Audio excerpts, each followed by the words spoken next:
Fala aí, galera, beleza? Sejam bem-vindos a mais um vídeo do nosso canal. No vídeo de hoje vamos trocar uma ideia sobre o BRCR, Fundo de Lajes Corporativos do BTG. Mais um mês acompanhando e, cara, sim, o mercado de laje é muito ruim, né? Como um todo, não é só aqui não, todo o mercado tá bem ruim. Os dados de absorção líquida do segundo trimestre do ano foram bem aquém do que eu estava esperando, né? Primeiro trimestre foi bem bom assim, foi bom.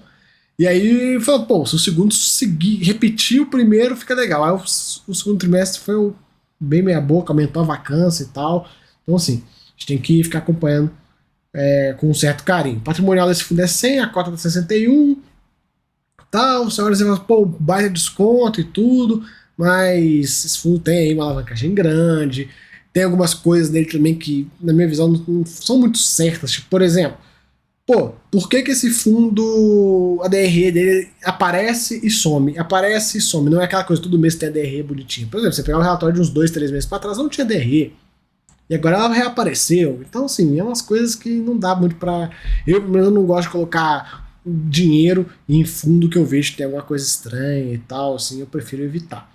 De toda forma, o mercado também parece que prefere evitar, porque esse fundo tá aqui, ó, pagando 9,2%. Se você pegar os fundos de laje como um todo, tá todo mundo ali pagando 7%. Nas casas de 7%. E ele não. Pagando bem mais que os pares. Claro, tem alavancagem, uma alavancagem considerável, mas eu vejo que tem de certa forma, uma desconfiança, digamos assim, do mercado. São 155 mil cotistas, a vacância toda financeira da física é bem alta, a gente sabe disso aí, mas ele vem trabalhando para reduzir essa vacância. Tivemos uma nova alocação no Diamond Tower, o que é bom. Imóvel em São Paulo é esse imóvel aqui, ó. E esse fundo, né, ele é engraçado que ele vive no metaverso das lajes corporativas, porque em São Paulo ele tem vacância e no Rio ele praticamente não tem vacância. Tem uma pequena vacância pontual no Torre Mirante. Mas se você pensar, era para ser o contrário, né? Era para ser o Rio cheio de vacância e São Paulo mais sob controle. Nele não. O grosso da vacância está localizado em São Paulo. O Diamond Tower, esse é imóvel 4 aqui, ó, que não está nas melhores regiões. Muita gente fala, a região é boa, não sei o que, Chuprizaidan, não sei o que e tal. Mas, cara, a gente sabe, a vacância está altíssima. Então ele conseguir fazer uma alocação aqui é muito bom, né? Mesmo com todos esses pormenores que eu falei. Uma locação de 10 anos e tal, legal. Ele não trouxe aí se teve algum tipo de carência e tal, certamente deve ter tido, né? Normal em lajes. Ele comentou que saiu os resultados do segundo trimestre e tal, fizeram uma teleconferência e tudo mais. Cotista, a gente vê aqui o retorno pro cotista desse fundo nos últimos meses, né? É bem ruim. No mês de setembro ele caiu bem, o mercado devolvendo essa alta, né? A gente sabe, o mercado pegou, ele falou, pô, esticou demais. O número de cotistas segue estagnado, pessoas jurídicas seguem o movimento meio estagnado, o pessoal saindo fora. A vacância teve essa pequena melhora aí pontual no mês. A gente vê aqui, ó, ainda não deve ter atualizado, mas vai atualizar em breve. Continua aí com 16%. E a gente vê aí que no mês o fundo teve um resultado positivo de 46 centavos. O FFO ajustado foi de 44 e distribuiu 45. Agora a DRE voltou, que ela, como eu falei, ela vai e volta, ela some, aparece, não sei o quê.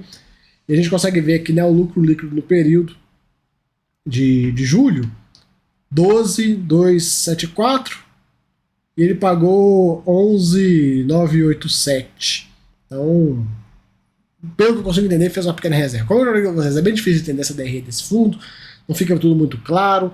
O que a gente consegue ver aqui nos últimos 12 meses é que ele vem entregando mais do que já. A distribuição dos cotistas, 148, FFO ajustado, 139. Então existe um gap aqui de 10 milhões de reais, aí, mais ou menos, que ele vem utilizando. Uma hora acaba, né? Você sabe como é que é.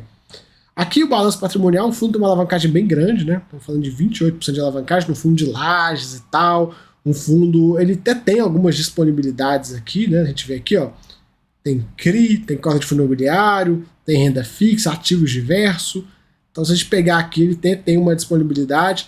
Ele não deixa claro para a gente qual é desse passivo, qual é o fluxo financeiro mensal, não fica muito claro. O que a gente consegue ver aqui, ó, despesa financeira com propriedades nos últimos 12 meses, estamos falando de 141 milhões de reais. Então, tipo, o que ele tem aqui, ele tem aí, ó, 130, 241, 280, vai.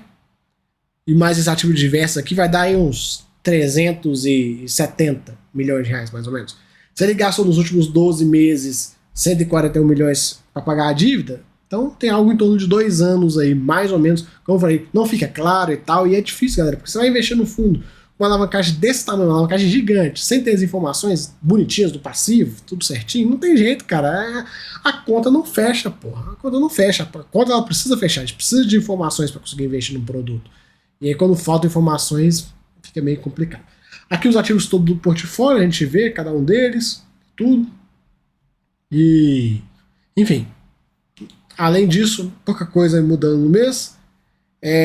A gente vê, né, como eu falei, a alocação foi no Diamond Tower aqui, tudo. E é basicamente isso que tem para comentar do BRCR. Jogo rápido, só pra gente marcar aí, colocar ele na pauta do mês.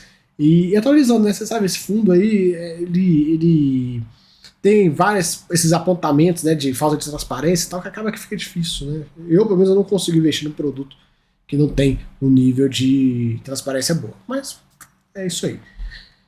Galera, valeu, tamo junto, espero que vocês tenham gostado. Se gostou, se inscreva no canal. Se gostou mais ainda, vai ser membro. Até a próxima, fui!